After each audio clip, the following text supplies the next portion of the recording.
Hey, this is Pamela Schneider. I'm the retail editor for Blue Book Services, and this is the Produce Reporter Week in Review. And this week, let's just talk about inflation, lots of inflation, but let's frame it in what's coming and what consumers are most worried about. You had a story this week about wholesale inflation that kind of spells a little bit about what's going on and what's going to happen that maybe consumers aren't aware of. Well, as we've learned, when there's wholesale inflation, it basically gets passed on down the road. So at a point where retail inflation starts to level off, if wholesale inflation remains as high as it is, it's going to kick that forward. So it's going to take a lot longer to get out of it. And the Department of Labor just released the April numbers, and we're not at record highs, but within percentage points of it.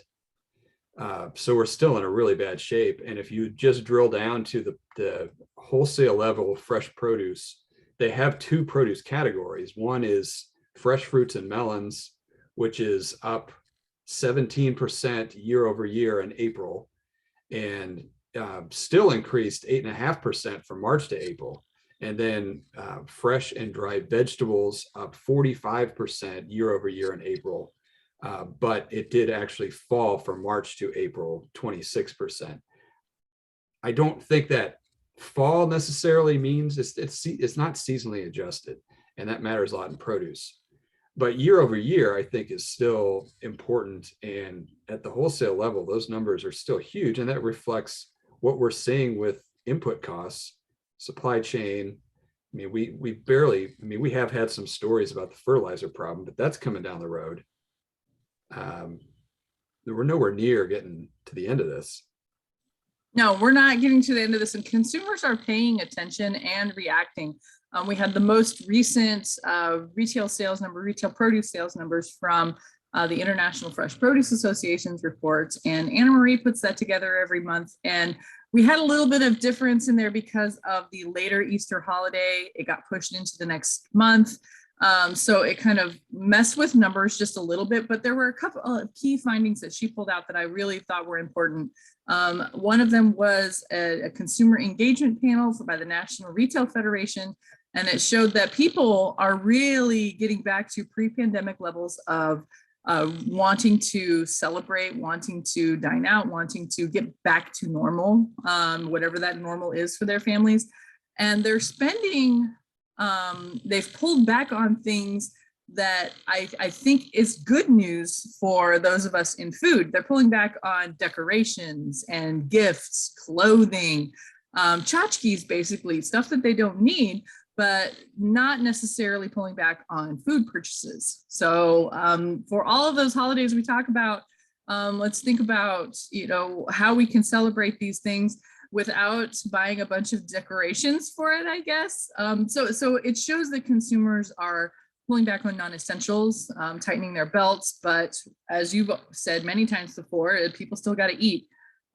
So people are going to be eating at these occasions. You're not going to start rationing food at your Easter celebration or what the next holiday is going to be. That's what, Memorial Day.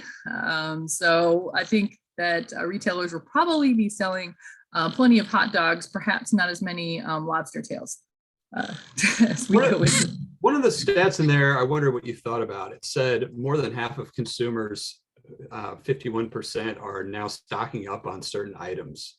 Does that remind you of early pandemic and concern of out of stocks?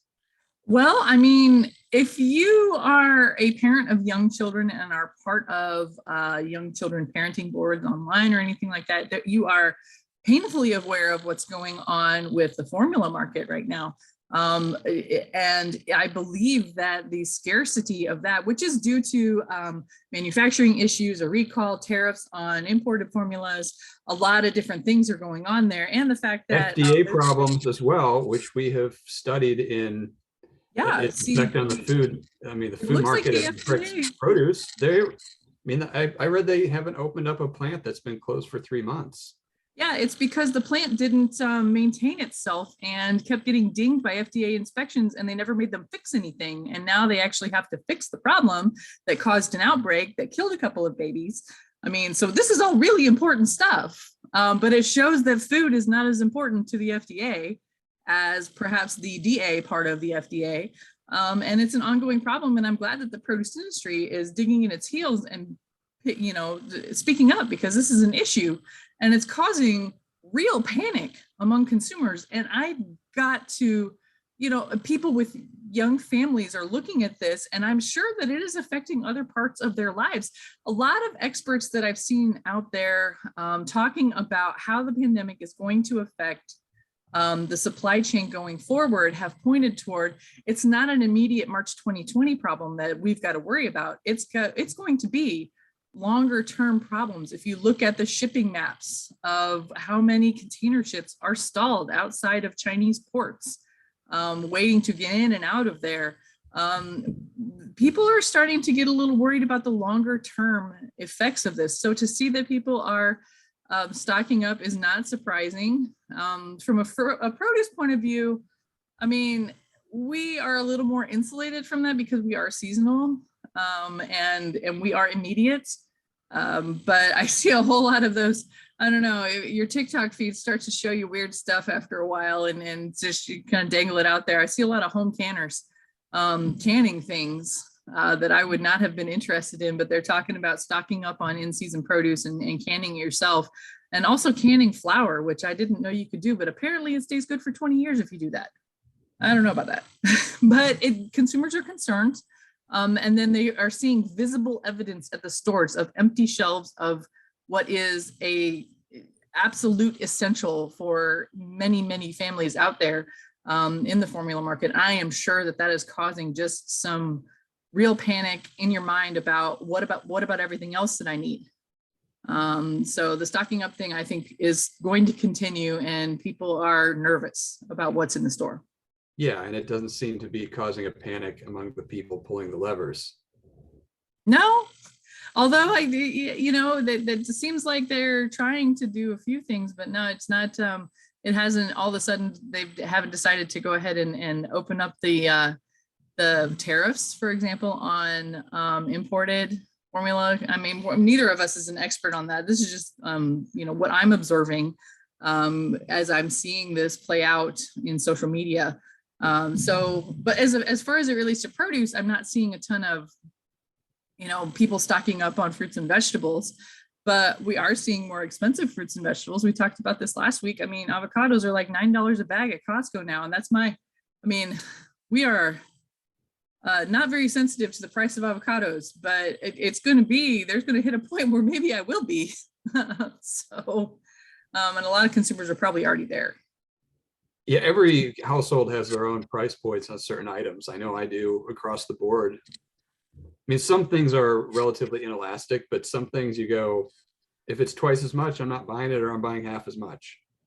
I mean, for me, it's strawberries. If strawberries are over $2.99 a pound, I walk on by and go get something else. Apples for me, I'm not very inflexible. I'm very flexible on apples, and I will go ahead and purchase apples even up to $4 a pound, depending on what I like.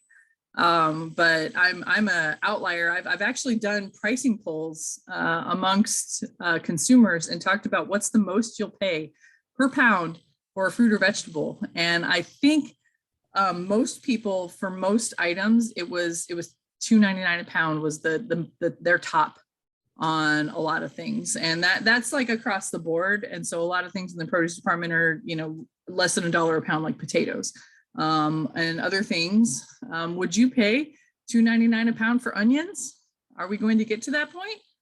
Hopefully not likely, but we are getting into cherry season, and that's an item that is routinely over that price point, and it still sells pretty well. So there are a few that are immune from that. And this will be part of your discussion next week at Brandstorm. I'm kind of looking forward to a review of what you're going to talk about there. And cherries is actually something I brought up to you, where we're talking about how consumers and how marketers and how retailers can respond to what's going on with the supply chain and with inflation. And I suggested one thing that is not going to be popular, And that is perhaps in random weight packages, like an open top pouch bag that everyone is very familiar with. Perhaps we don't need to cram 2.5 pounds of cherries in one of those if cherries are going to be $5.99 a pound, because that's going to be a sticker shock at the register. And I know that retailers love to see a lot of their suppliers cram as much as they can get in there because they want to have the price point ring. Yeah, when you see a bag of cherries ring up at $15, that is a shock to consumers, and I think that goes against repeat purchase. I think we like to make fun of consumers, but they are not ignorant when it comes to rising prices. And the nasty word for it is shrinkflation, but smaller packages and less waste goes toward a lot of the things that we're building on as a society, which is decreasing food waste and waste in general. And if we're having supply chain issues, the less waste, the more it goes to the bottom line for businesses and consumers. So I think that's a realistic direction to go for lots of foods. I mean, I was on a webinar a couple of weeks ago and they talked about that in food service. Smaller portions. I mean, why does the plate have to be so big if we're wasting and spending more? And restaurants are starting to feel a pinch with people dining out less or dining out cheaper. And one way to get people to come back is to have lower bills. And if it means you're not taking leftovers, that's probably an okay thing. And maybe there needs to be a shift in mindset when it comes to that in order to get repeat business. I think there's a couple of different ways that we can approach this. We can approach this from a open and transparent, we're having a smaller package because of X, Y, and Z, and make sure that consumers understand you're going to waste less. We've done research that showed that most people throw away X amount out of this package. And so we're trying to make sure that you use everything. Spin it, and this is spin it as a positive. Don't just throw a smaller package out there for the same price point and like wink, wink, maybe they won't notice. That's a terrible idea, because that's when you get dinged for shrinkflation. That's when you get angry people on your Facebook page taking pictures of the old package and comparing it to the new package and saying, what are you doing here?